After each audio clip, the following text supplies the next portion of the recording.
Poutine nous menace. Les Russes qui sont prêts à une guerre avec l'Europe dès maintenant, nous dit-il, et nous, sommes-nous prêts à cette confrontation avec les Russes? Pour en parler, nous a rejoint Nicole Niesotto. Bonjour, vous êtes essayiste, vice-présidente de l'Institut Jacques Delors, experte des questions européennes, notamment en matière de sécurité, et vous êtes l'auteur de cet ouvrage Fracture dans l'Occident aux éditions Odile Jacob. Et Xavier Giacomoni nous a rejoint. Bonjour Xavier. Bonjour Marie-Aline. Grand reporter, spécialiste des questions internationales sur LCI. Avant de vous entendre, Sylvia, vous nous avez rejoint. Quel est l'état du rapport de force entre nous et l'armée russe? Alors la semaine dernière, Marie-Aline, on vous parlait de cette étude de l'IFRI qui comparait les rapports de force entre la Russie et les alliés européens de l'OTAN, alors que plusieurs agences de renseignement parlent d'une confrontation d'ici 2030 avec la Russie. Dans ce rapport, eh bien, la Russie avait des supériorités. Par exemple, supériorité terrestre avec plus de soldats, 950 000 pour la Russie, 750 000 pour l'Europe, avec une meilleure préparation au combat, des moyens d'appui supérieurs, une puissance de feu qui est plus grande.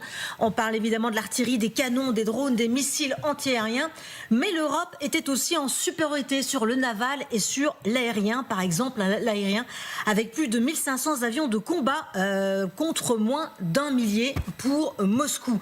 Le rapport notait aussi les faiblesses des 27 avec les difficultés de déplacer les troupes à travers le continent européen, les contraintes d'infrastructures et réglementaires, ce qui est un gros point à surmonter.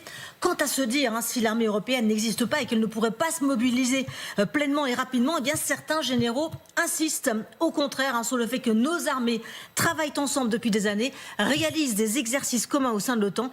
Tout le monde se connaît et les armées sont parfaitement prêtes pour combattre ensemble.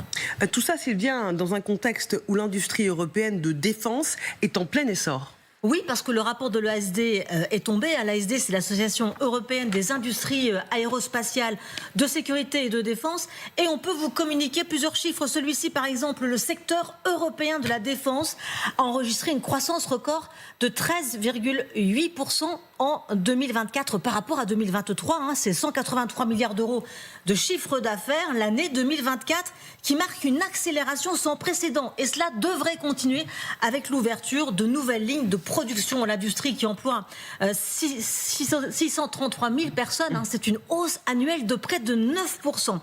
Voilà, avec une course au réarmement qui est bien enclenchée en Europe et cet appel de l'industrie à privilégier les équipements de fabrication nationale plutôt que les équipements étrangers disponibles sur le marché.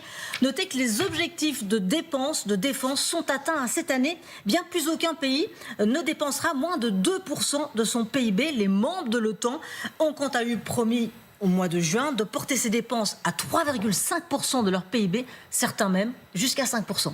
Merci Sylvia pour tous ces chiffres et ces infographies extrêmement éclairants. Général, au vu de ce qui a été dit, est-ce que nous sommes prêts face à Poutine?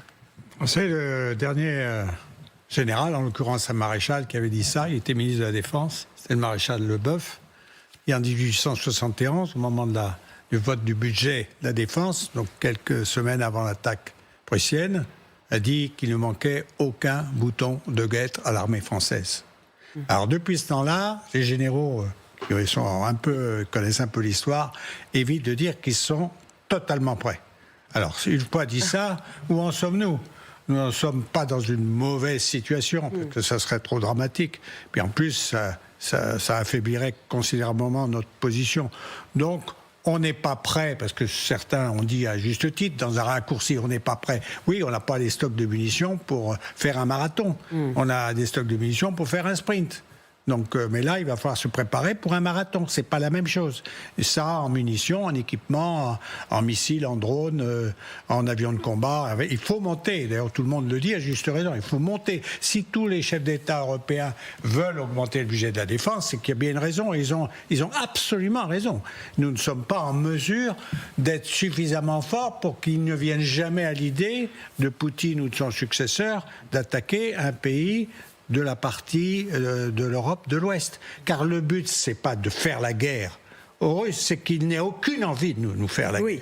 Et ça, je crois qu'il faut bien le répéter à tous les Français, mais à tous les Européens. C'est ça le but de la montée en puissance de nos forces. C'est pour empêcher que vienne dans l'idée de Poutine l'idée d'aller s'emparer de tel ou tel pays européen. Ça, c'est la partie matérielle, mais il y a aussi évidemment tout ce qui va dans la formation des armées.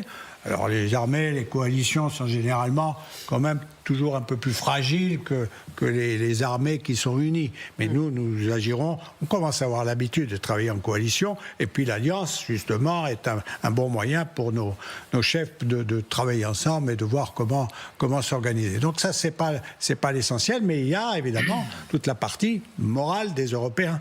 Il faut que les Européens comprennent bien que cet effort, c'est pas pour faire la guerre, c'est justement plus l'effort sera grand, moins Poutine aura envie de mener une attaque contre nous. Et en ce sens, c'est ça le signal qu'il faut envoyer, en plus avec une détermination, avec aussi peut-être un certain nombre de modifications dans l'organisation du processus décisionnel, car le processus décisionnel est aussi observé par Poutine, qui lui rassemble la totalité du pouvoir et qui voit qu'en Europe, c'est quand même un peu différent, suivant qu'on se déplace d'une capitale à l'autre, et qu'il y a un problème de concertation, de prise de décision, qui affaiblit quand même considérablement la perception qu'on peut avoir d'une riposte forte, évidente, et en tout cas pourrait justement éviter toute faille dans notre dispositif. Donc ça, oui, il faut continuer à travailler. Donc nous ne sommes pas prêts, mais ça ne veut pas dire qu'on ne sera pas prêts. Voilà, et donc il faut monter absolument en puissance, hein, c'est ce que je comprends. Nicole Nisotto, comment vous analysez les choses ? Moi, je suis d'accord avec le général. L'objectif est de dissuader les Russes d'attaquer. Et donc, toute notre préparation, tous nos chiffres, toute cette comptabilité de nos arsenaux, elle n'est pas faite pour faire la guerre, elle est faite pour empêcher la guerre. Et ça, moi, je voudrais quand même dire qu'on est dans un langage des deux côtés, c'est occidental, absolument surréaliste. C'est-à-dire, on a deux blocs nucléaires, la Russie, l'OTAN et la France à l'intérieur de l'OTAN, qui est une puissance nucléaire, et qui parlent comme si la dissuasion nucléaire n'existait plus, comme si le combat conventionnel était une éventualité, comme si on mettait de côté les armes nucléaires et qu'on dit, allez, on va faire une belle et grosse guerre en Europe. Je crois qu'il faut faire attention à ce que l'on dit. L'objectif, ce n'est pas que la guerre est inévitable. L'objectif, c'est de faire en sorte que la défense soit tellement forte que la guerre deviendra improbable. Mais c'est très différent de dire on se prépare à une guerre en 2028-29. Je crois que les services de secret allemands disent maintenant il y a une possibilité de guerre en 2029, ce qui fait que l'ensemble de la population européenne peut être effectivement effrayée. C'est très différent de dire il y aura la guerre en 2029 que de dire on sera tellement fort, tellement unis, tellement cohérent et tellement prêt qu'il n'y aura jamais de guerre, pas plus en 2029 qu'après. Donc ça, je crois qu'il faut inverser la charge de la preuve. Et moi, je suis très étonné, non pas du discours russe, mais du discours occidental qui parle comme si la possibilité d'une guerre était possible, alors que nous sommes dans un système de dissuasion et en principe la dissuasion nucléaire c'est fait pour dissuader la guerre et on l'oublie peut-être un petit peu. Je sais qu'il y a une séquence conventionnelle dans la dissuasion nucléaire, mais on ne va pas attendre que nos 1500 chars, que je ne sais pas combien, que la séquence conventionnelle dure des mois, des années et des millions de morts avant de menacer les Russes d'une réplique nucléaire, parce que si c'était le cas, si on avait une séquence conventionnelle de 3 mois, 6 mois avec des millions de morts, nos intérêts vitaux auraient déjà été attaqués et on aurait dû depuis longtemps agiter la menace de dissuasion nucléaire. Donc je trouve que ce discours de préparation à la guerre, il est biaisé. Ce qu'il faut, c'est un discours de préparation à la défense. Ce qu'il faut, c'est faire nation. Il faut d'abord que les Français se sentent faire nation, ce qui n'est pas évident. Et il faut que les Européens fassent européens. Se sentent nation européenne, ce qui n'est pas non plus évident. Et si on travaille à ça, alors